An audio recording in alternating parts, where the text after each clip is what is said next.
தமிழக மக்கள் அனைவருக்கும் எதிரி வணக்கம்.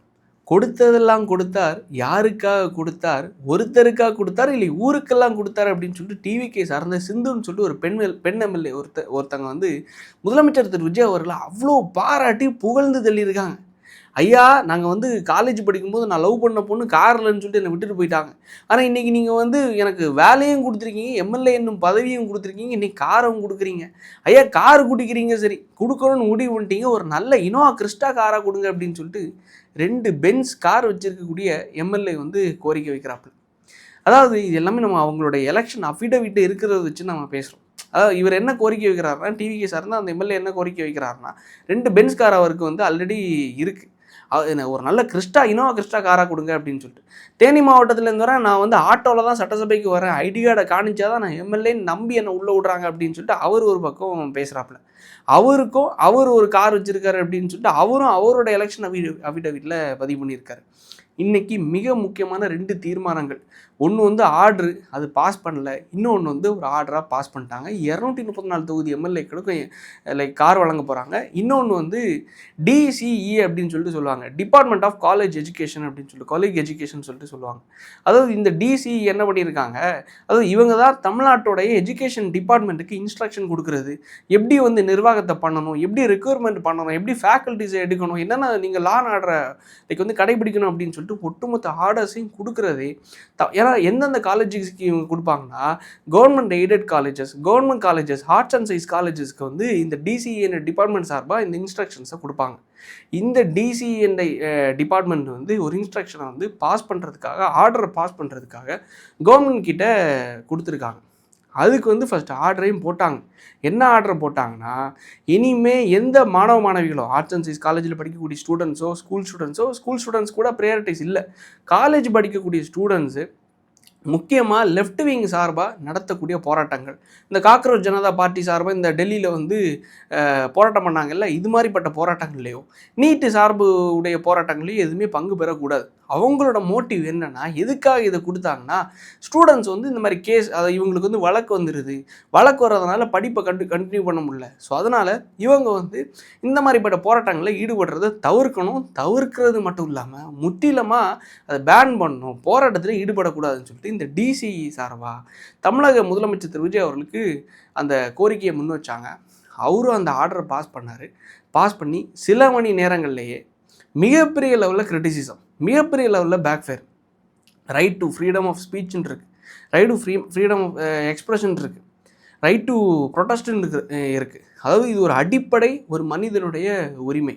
ஒரு அடிப்படை மனிதனோட உரிமையே எப்படி ஒரு அரசாங்கம் அதை முடக்கலாம், எப்படி நாங்கள் போராட்டம் பண்ணக்கூடாதுன்னு சொல்லிட்டு நீங்கள் முடக்கலாம் அப்படின்னு சொல்லிட்டு மாணவ அமைப்பினர் நாங்கள் நாளைக்கு மிகப்பெரிய போராட்டத்தை நாங்கள் வந்து இதுக்கு எதிராக தொடுக்க போகிறோம் அப்படின்னு சொல்லிட்டு அனௌன்ஸ் பண்ண உடனே என்ன பண்ணிட்டாங்க, அந்த ஆர்டரை வந்து பேக் அடிச்சிட்டாங்க. அது வந்து ரிவோக் பண்ணிட்டாங்க, கேன்சல் பண்ணிட்டாங்க. ஆனால் அதுக்கு அடுத்தது வந்தது தான் இந்த 234 தொகுதி எம்எல்ஏக்களுக்கும் கார் கொடுக்க போகிறோம் அப்படின்னு சொல்லிட்டு. அதாவது ஏடிஆர் அப்படின்னு சொல்லிட்டு சொல்லுவாங்க, அசோசியேஷன் ஆஃப் டெமோக்ராட்டிக் ரிஃபார்ம்ஸ். இந்த ரிஃபார்ம்ஸ் படி இவங்க வந்து என்ன பண்ணுறாங்க, ஒரு டேட்டா ஒன்று கலெக்ட் பண்ணுறாங்க.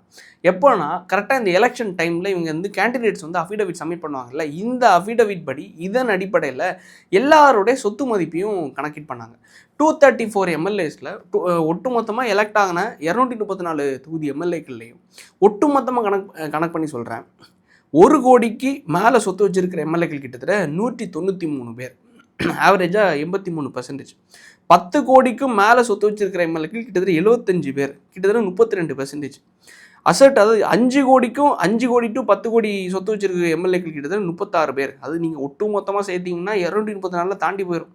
நான் சொல்கிறது என்னென்னா, ஆவரேஜாக 20 லட்சத்துலேருந்து 10 கோடி, 20 லட்சத்துலேருந்து 1 கோடி, 20 லட்சத்துலேருந்து 5 கோடி அப்படின்னு சொல்லிட்டு அந்த கான்செப்டில் தான் சொல்கிறேன். 1 கோடிக்கு மேலே வச்சுருக்கவங்க 193, 10 கோடிக்கு மேலே வச்சுருக்கவங்க, ஏன்னா 10 கோடினாலே 1 கோடியை தாண்டிடும், 10 கோடிக்கு மேலே வச்சுருக்கவங்க 75 பேர், 5 to 10 கோடி வச்சுருக்கவங்க கிட்டத்தட்ட 36 பேர், 1 கோடி to 5 கோடி சொத்து மதிப்பு வச்சுருக்கவங்க கிட்டத்தட்ட 82 பேர், 20 லட்சத்துலேருந்து 1 கோடி சொத்து மதிப்பு வச்சுருக்கவங்க கிட்டத்தட்ட 31 பேர். நான் சொல்கிறது 20 லட்சத்துலேருந்து நீங்கள் கேல்குலேட் பண்ணணும். இது எல்லாத்தையும் கேல்குலேட் பண்ணால் 232 தாண்டி 34 தாண்டி போயிடும். 20 லட்சத்துக்கு கீழே சொத்து வச்சுருக்கிற எம்எல்ஏக்கள் வெறும் 9 பேர். 9 பேர் தான். சட்டசபையிலே மொத்தமாக 4% தான். அதாவது இந்த கோரிக்கையை முன் வச்சதே விசிகாவை சார்ந்த ஒரு எம்எல்ஏ ஒருத்தாங்க. ஐயா, எனக்கு கிராமத்து மக்களை போய் பார்க்குறதுக்கும் மக்களுக்கு ஒரு ஒரு நல்லது கெட்டதுக்கு போய் பார்க்குறதுக்கு நல்ல கார் இல்லையா, ஒரு காரு கொடுத்தா எனக்கு நல்லா இருக்குன்னு சொல்லிட்டு கோரிக்கையை சட்டசபையில் முன் வச்சாங்க. போன வாரம் முன் வச்சார். ஆனால் இன்றைக்கி எல்லா எம்எல்ஏக்களும் கார் வழங்க போகிறோம் அப்படின்னு சொல்லும்போது நான் ஒன்று கேட்குறேன். கையில் வெறும் 10,000 ரூபா தான் இருக்குது அப்படின்னு சொல்லிட்டு நம்ம எல்லாருக்கும் தெரியும் இந்த குடும்பம் வந்து பல லட்சம் கோடியை கொள்ளை அடித்து வச்சுருக்காங்க அப்படின்னு சொல்லிட்டு. அந்த குடும்பமே எலெக்ஷன் அஃபிடவிட்டில் வெறும் 10,000 ரூபா தான் கையிருப்பே இருக்குது அப்படின்னு சொல்லிட்டு ஃபைல் பண்ணாங்க. அது நீங்கள் எல்லாரும் பார்த்தீங்க. அப்போ அது எப்பேற்பட்ட ஏமாத்து வேலை. நம்ம எல்லாரையும் கூமுட்டைகள் ஆக்குறதுக்காக அவங்க என்ன பண்ணாங்க, வெறும் 10,000 ரூபா தான் கையில் இருக்குது அப்படின்னு சொல்லிட்டு எலெக்ஷன் அஃபிடவிட்டில் ஃபைல் பண்ணாங்க. அதிமுக எம்எல்ஏக்களும் சரி, திமுக எம்எல்ஏக்களும் சரி, இவங்க ஒட்டு மொத்தத்தை நீங்கள் சேர்த்திங்கன்னு வைங்களேன், ஃபார்ச்சுனர்லேயும் கிறிஸ்டாலையும் லேண்ட் க்ரூசர்லேயும் பறக்கிறாங்க. ஏன் டிவிக்கிலேருந்து பல எம்எல்ஏக்கள், ஏன் டெய்லி நான் காலைல லைவ் பார்க்கும்போது சட்டசபையோட லைவ் தொடங்குறதுக்கு முன்னாடி இந்த 8லேருந்து 9 மணி வரைக்கும் சட்டசபைக்கு வந்து இந்த எம்எல்ஏக்கள் வருகை தருவாங்க. வருகை தரும்போது காரில் இறங்கும்போது தொடர்ந்து நம்ம பார்க்கும்போது அதிமுக திமுக எம்எல்ஏக்கு தொடர்ந்து நம்ம பார்ப்போம். கிறிஸ்டாவில் வருவாங்க, இல்லை ஃபார்ச்சுனரில் வருவாங்க. அவங்களோட சொந்த வாகனத்தில் தான் வருவாங்க எம்எல்ஏக்கள். அதே தாண்டி அமைச்சர்கள் மட்டும் கவர்மெண்ட் வெஹிக்கிள் கொடுத்துருப்பாங்க, அவங்க மட்டும் அதில் வந்திருப்பாங்க. இதை தாண்டி டிவிக்கு சார்ந்த எம்எல்ஏக்களை பார்க்கும்போது அக்கா கனிமொழி சந்தோஷ் அவர்கள் ஃபார்ச்சுனர் காரில் வந்து இறங்குறாங்க. அதே தாண்டி நம்மளுடைய மரியவெல்சன், நம்மளுடைய ஃபினான்ஸ் மினிஸ்டர் அவர்கள் லேண்ட் க்ரூசர் காரில் வராரு. இல்லை நம்மளுடைய ஆதவ் அர்ஜுனா அவர்கள் அவர் லேண்ட் க்ரூசரில் வராரு. இது மாதிரி பல எம்எல்ஏக்கள் பென்ஸ் கார்லேயும் ஆடி கார்லேயும் ஃபார்ச்சுனர்லேயும் கிறிஸ்டாலையும் இது மாதிரி பல சொகுசு வாகனங்களில் தான் வராங்க. இவங்களுக்கெல்லாம் கொடுக்கணுங்கிறது ஏதாவது அவசியம் இருக்கா? நான் கேட்குறத விட பொதுமக்கள் இந்த கேள்வி இன்றைக்கி காலையிலேருந்து, அது இந்த பில் கொண்டு வந்து நியூஸில் வந்த உடனே, இது பாஸ் ஆக போகுது அப்படின்னு சொல்லிட்டு நியூஸில் வந்த உடனே கீழே வந்து அவ்வளோ விமர்சனங்கள். டிவிக்கு ஓட்டு போட்டேன், நான் எல்லாம் டிவிக்கு ஓட்டு போட்டேன், ஆனால் இந்த அளவுக்கு மக்கள் பணத்தை இவங்க இதில் வந்து விரயம் பண்ண போகிறாங்களா அப்படின்னு சொல்லிட்டு அந்த செய்தி கேட்கும்போது வருத்தத்திற்குரிய விஷயமா இருக்குது. மக்களுடைய காசை எந்த ஒரு ஒரு தேவைக்கு இல்லாத ஒரு துறையில் வந்து செலவு செய்யப்படாது அப்படின்னு சொல்லிட்டு முதலமைச்சர் திரு விஜய் அவர்கள் இதுக்கு முன்னாடி பேசியிருந்தார். இதுக்கு முன்னாடி கிரேட்டர் சென்னை கார்பரேஷனுக்கு கீழே இதுக்கு முன்னாடி இனிஷியேட் பண்ணப்பட்ட பல ப்ராஜெக்ட்ஸை வந்து டிவிக்கு கவர்மெண்ட் வந்து கேன்சல் பண்ணி விட்டாங்க. ஏன்னா 20 கோடி ரூபாய்க்கு முடிக்கக்கூடிய அந்த ப்ராஜெக்டை 50 கோடி ரூபாய்க்கு எஸ்டிமேட் போட்டு வச்சுருக்கீங்க. அப்போ 30 கோடி ரூபா மக்கள் பணம் வீணு. நீங்கள் வந்து அதிகமாக கணக்கு காட்டி அதை வந்து அவங்க கான்ட்ராக்டர்கிட்டேருந்து லஞ்சமாக வாங்கிடுறீங்க. ஸோ அதனால் இந்த ப்ராஜெக்டை கேன்சல் பண்ணுறோம். அதே தாண்டி கிரேட்டர் சென்னை கார்பரேஷன் கீழே இந்த பள்ளிகள் இயங்கி வரும். இந்த பள்ளிகள் ஒட்டுமொத்தத்துக்கும் நாங்கள் வந்து இந்த ஸ்மார்ட் போர்டு வழங்குகிறோம், இந்த வந்து கம்ப்யூட்டர் கிளாஸஸ் வந்து நாங்கள் டெவலப் பண்ணுறதுக்காக கம்ப்யூட்டர்ஸ் வாங்கி கொடுக்குறோம் அப்படின்னு சொல்லிட்டு அதுக்கு கிட்டத்தட்ட பல லட்சம் ரூபா நீங்கள் அதிகமாக கணக்கு காட்டி நீங்கள் இஷ்யூ பண்ணியிருக்கீங்க. அந்த ஆர்டரே நாங்கள் வந்து ஒட்டுமொத்தமாக ரிவர்க் பண்ணுறோம். வெறும் 16 லட்சம் ரூபாய்க்கு ஒட்டுமொத்த கம்ப்யூட்டர்ஸையும் வாங்கி கொடுக்க முடியும். ஆனால் 80 லட்ச ரூபா நீங்கள் வந்து கணக்கு காட்டியிருக்கீங்க அப்படின்னு சொல்லி அதையும் கேன்சல் பண்ணி திருப்பி புது கான்ட்ராக்டை இஷ்யூ பண்ணாங்க. இது மாதிரி பல மக்கள் பணத்தை விரயமாகக்கூடிய ப்ராஜெக்ட்ஸை கேன்சல் பண்ணி நல்ல பேர் வாங்கிட்டு இருந்தாங்க இதே டிவிக்கு கவர்மெண்ட். ஆனால் இன்றைக்கி ஒரு ஆவரேஜ் இனோவா கிறிஸ்டா காரோட விலை எவ்வளோ தெரியுமா? 30 லட்ச ரூபா ஆவரேஜ் காரோட விலை. 18 லட்சம் 20 லட்சம்னு சொல்லுவாங்க. ஆனால் 18 லட்சம் 20 லட்சங்கிறது எக்ஸ்ஷோரூம் ப்ரைஸு. 30 லட்ச ரூபா ஆன் ரோடுக்கு வரும்போது average V model Innova Crysta காரோட விலை. அந்த காரை இவங்களுக்கு கொடுக்கறது மட்டும் இல்லாமல் மாதம் 1 லட்ச ரூபா, 75,000 வந்து அந்த காருக்கு டீசல் போடுறதுக்கு, காரை மெயின்டைன் பண்ணுறதுக்கு மாதம் 75,000 கொடுப்பாங்களா? காருக்கு டிரைவர் போடுறதுக்கு 25,000 பேட்டாகும். இல்லை எனக்கு புரியல. மாதம் 1 லட்ச ரூபா. இது மட்டும் 234 தொகுதி எம்எல்ஏக்களுக்கும் இந்த காரை கொடுக்குறீங்கன்னா, அவங்க கேட்ட காரை கொடுக்குறீங்கன்னா 70 கோடியே 20 லட்ச ரூபா வருது. இந்த 70 கோடி விட்டுருங்க, மாதம் ஆகக்கூடிய செலவு எவ்வளோன்னா கிட்டத்தட்ட 28 கோடி ரூபா அதுக்கு செலவாகுது. எதுக்குன்னா இந்த சம்பளம் போடுறதுக்கு, இந்த டிரைவர் சம்பளம், அந்தாட்டி வந்து டீசல் சம்பளம். எல்லார்கிட்டையும் கார் இருக்குது, எல்லாருக்கும் மாதம் 1.5 லட்ச ரூபாய்க்கிட்ட சம்பளம் இருக்குது. இந்த சம்பளத்தை தாண்டி ஒவ்வொரு எம்எல்ஏக்களும் பல்லாயிரக்கணக்கான கோடிகளில் சம்பாரித்து வச்சுருக்காங்க. நான் ஒன்று கேட்குறேன், டிவிக்கில் ஃபஸ்ட் டைம் எம்எல்ஏஸ் பலர் இருக்காங்க. அதிமுக திமுகவை தவிர்த்துருக்கலாம்ல. சரி, விசிகால ஒருத்தர் கேட்குறாப்புல, டிவிக்கில் ஃபஸ்ட் டைம் எம்எல்ஏஸ் இவங்கெல்லாம் இருக்காங்க. இந்த ஃபஸ்ட் டைம் எம்எல்ஏஸில் வந்து இவங்களுக்கெல்லாம் பெரிய வருவாய் பெருசாக இல்லை. இந்த 1.5 லட்ச ரூபா அந்த கவர்மெண்ட் சம்பளத்தை டிபெண்ட் பண்ணி தான் இருக்காங்க. ஸோ இவங்களுக்கு மட்டும் கார் கொடுப்போம், இவங்களுக்கு மட்டும் சம்பளம் கொடுப்போம், இவங்களுக்கு மட்டும் உதவியாளர்களை நம்ம அப்பாயின் பண்ணுவோம். மீதம் எல்லாருமே பல கோடி ரூபாய்க்கு சொத்து வச்சுருக்காங்க. ஒரே ஒரு உதாரணத்தை மட்டும் சொல்கிறேன். திருநெல்வேலி பகுதியில் ஆர்எஸ் முருகன் சொல்லிட்டு டிவிக்கு சார்ந்த ஒரு எம்எல்ஏ ஒருத்தர் இருக்கார். அவர் இதுக்கு முன்னாடி திமுகலையும் இருந்தார், அதிமுகலையும் இருந்தார். எதுக்காகனா தென்மண்டலம், மதுரை, திருமங்கலம், கோயில்பட்டி, லைக் வந்து திருநெல்வேலி அப்படின்னு சொல்லிட்டு தென்மண்டலத்தில் வரக்கூடிய ஒட்டுமொத்த நெடுஞ்சாலைத்துறை ப்ராஜெக்ட்ஸ், இந்த சாலை ப்ராஜெக்ட்ஸ், இந்த ரோட் கான்ட்ராக்டர்ஸ் ஒட்டுமொத்தமே இவர் தான் செஞ்சு வந்தார். இதுக்கு முன்னாடி கடந்த ஆண்டுகளை முழுவதுமா. இப்போ கூட சமீபத்தில் சட்டசபையில் பேசியிருப்பார். நான் வந்து உங்ககிட்ட ஏவா வேலு அவர்கிட்ட நெடுஞ்சாலைத்துறை ப்ராஜெக்ட் எடுக்கிறதுக்காக எத்தனை % கமிஷன் கொடுத்துருக்கேன் அப்படின்னு சொல்லிட்டு எனக்கு தெரியும். நானே வந்து லைவான வாக்குமூலம். ஸோ வந்து நீங்கள் கமிஷன் வாங்கலை அப்படின்னு சொல்லிட்டு சொல்லாதீங்க அப்படின்னு சொல்லிட்டு அவரே வெளிப்படையான வாக்குமூலம் கொடுத்துருந்தாரு. இப்போ சமீபத்தில் போன வாரம் சட்டசபையில் அவர் தான் ஒன் ஆஃப் த மிகப்பெரிய ஒரு பிக் ஷாட் கான்ட்ராக்டர். இவருக்கு வந்து 30 லட்ச ரூபாய் கார் கொடுத்தா மரியாதை இருக்குமா? இல்லை அவருக்கு உண்மையிலே தேவையான்னு யோசிச்சு பாருங்களேன். அவர்கிட்ட இல்லாத காரே கிடையாது, இல்லாத சொகுசு காரே கிடையாது. உண்மையான ஒரு நல்ல ஒரு பிஸ்னஸ்மேன். கவர்மெண்ட் கான்ட்ராக்ட் எல்லாத்தையும் எடுத்து பண்ணி வந்த நபர். இது மாதிரி பலர் இருக்காங்க. ஏன் இசக்கி சுப்பையா அவர்கள் மிகப்பெரிய ஒரு கான்ட்ராக்டர். அவரும் ஒரு மிகப்பெரிய செல்வாக்கு மிக்க நபர்.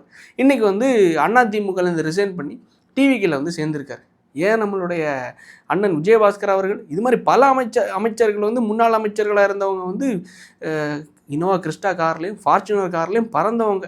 வீட்டில் போய் நீங்கள் பார்த்தீங்கன்னீங்களா அவங்கக்கிட்ட இல்லாத காரே இருக்காது. இவங்களுக்கெல்லாம் நம்ம மக்கள் காசுலேருந்து 70 கோடி ரூபா செலவு பண்ணி கொடுக்கணும்னு அவசியம் இருக்கா? மாதம் 28 கோடி ரூபா செலவு பண்ணி சம்பளம் போடணும்னு எதாவது அவசியம் இருக்கா? இதை கொஞ்சம் திருத்தம் பண்ணணும். எப்படி மாணவ மாணவிகள் போராட்டங்களில் ஈடுபடக்கூடாது அப்படின்னு சொல்லிட்டு டிசிஇ ஒரு ஆர்டரை கொடுத்தாங்களோ, அந்த ஆர்டரை வந்து ஃபஸ்ட்டு பாஸ் பண்ணி அதுக்கு அடுத்தது எப்படி டிவிக்கு கவர்மெண்ட் வாபஸ் வாங்கினாங்களோ அதே மாதிரி நீங்கள் இது வாபஸ் எல்லாம் வாங்க வேண்டாம். தேவையானவர்களுக்கு மட்டும் கண்டறிந்து ஃபில்டர் பண்ணி கொடுங்கன்னு சொல்லிட்டு மக்கள் தாழ்மையுடன் கோரிக்கையை முன் வச்சுருக்காங்க. ஏன்னா ஓட்டு போட்டவங்களும் கேட்குறாங்க. எனக்கே இது தப்புன்னு தான் படுது. கொடுங்க, தேவையானவர்களுக்கு மட்டும் கொடுங்க. இல்லைன்னு வைங்களேன், நம்மளுடைய கொங்கு மண்டலத்தில் எஸ்பி வேலுமணின்னு சொல்லிட்டு ஒரு எம்எல்ஏ ஒருத்தர் இருக்கார். முன்னாள் அமைச்சர், கொடி கட்டி பறந்து வர்றார். பல்லாயிரக்கணக்கான கோடிகளுக்கு அதிபதிகள். இவங்களுக்கெல்லாம் இது தேவையா? ஸோ கொஞ்சம் ஃபில்டர் பண்ணி யாருக்கு உண்மையிலே டிசர்விங் பீப்புளாக இருக்காங்களோ, தகுதியானவர்களாக இருக்காங்களோ அவங்களுக்கு மட்டும் கொடுக்கணும். மக்கள் பணம் அவங்களுக்கு மட்டும் தான் செலவு செய்யப்பட வேண்டும். ஏன்னா பப்ளிக் சர்வீஸில் இருக்காங்க. பப்ளிக் சர்வீஸில் வரும்போது தங்களை மீறி மக்களுக்கு நாங்கள் செய்ய விரும்புகிறேன் அப்படின்னு சொல்லிட்டு தான் மக்கள் முன் வராங்க.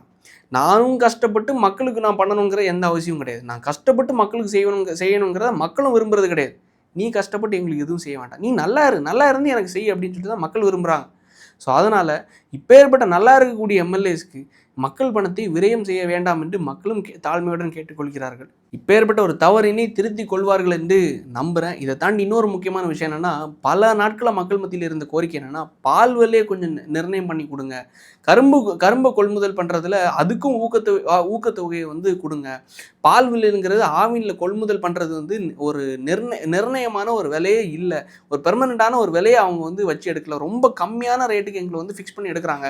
விவசாயிகள் அதனால் மிகப்பெரிய லெவலில் பாதிப்படைகிறாங்க அப்படின்னு சொல்லிட்டு விவசாயிகள் முன்வைத்த கோரிக்கைக்கு உண்மையிலே டிவிக்கு அரசாங்கம் இன்னைக்கு செவி சாய்த்து. நெல்லுக்கு மட்டும் ஊக்கத்தொகை கிடையாது, நாங்கள் வந்து கரும்புக்கும் ஊக்கத்தொகை கொடுக்குறோம். கரும்புக்கு ஊக்கத்தொகை கொடுத்தது மட்டும் இல்லாமல் பாலுக்கும் நாங்கள் வந்து கொள்முதல் விலையை வந்து ஃபிக்ஸ் பண்ணுறோம் அப்படின்னு சொல்லிட்டு நீங்கள் ஃபிக்ஸ் பண்ணியிருக்கீங்க அப்படின்னு சொல்லிட்டு எதிர்க்கட்சி சார்பாக எம்எல்ஏக்கள் இன்றைக்கி பாராட்டவும் செஞ்சுருக்காங்க. உண்மையிலே நல்ல விஷயமும் இன்றைக்கி சட்டசபையில் ஒரு சில விஷயங்கள் பண்ணியிருக்காங்க. அதையும் தாண்டி அது எல்லாம் மறைக்கிற அளவுக்கு கடன் வாங்கி, அதாவது ஏற்கனவே 10 லட்சம் கோடிக்கு மேலே 11 லட்சம் கோடிக்கிட்ட கடன் இருக்குது தமிழ்நாட்டில். அதில் இந்த 100 கோடி ரூபாய்க்கிட்ட கார் வாங்கணுமா? அதில் மாதம் 28 கோடி ரூபாய்க்கிட்ட செலவு பண்ணணுமா? எந்த அளவுக்கு பணத்தை விரயம் பண்ணுறதை தாண்டி மிச்சப்படுத்தி கடனை அடைக்கலாம் அப்படிங்கிற அந்த இனிஷியேட்டிவ் எடுங்க. தயவு செஞ்சு இது மூலமாக விவசாயிகளுக்கு நீங்கள் நல்லது பண்ணுறீங்க. அதே தாண்டி இந்த கடனை அடைக்கிறதுக்கான இனிஷியேட்டிவ் எடுங்க அப்படின்னு சொல்லிட்டு மக்கள் தாழ்மையுடன் கேட்டுக்கொள்கிறார்கள். தயவு செஞ்சு இது என்னோட கருத்தும் கூட. மக்கள் உங்களோட கருத்தும் என்னங்கிறதையும் உங்களோட பொன்னான கருத்துக்களை கமெண்ட்ஸில் பதிவு பண்ணுங்கள். நாளைக்கு அடுத்த வீடியோவில் சந்திப்போம். நன்றி, வணக்கம்.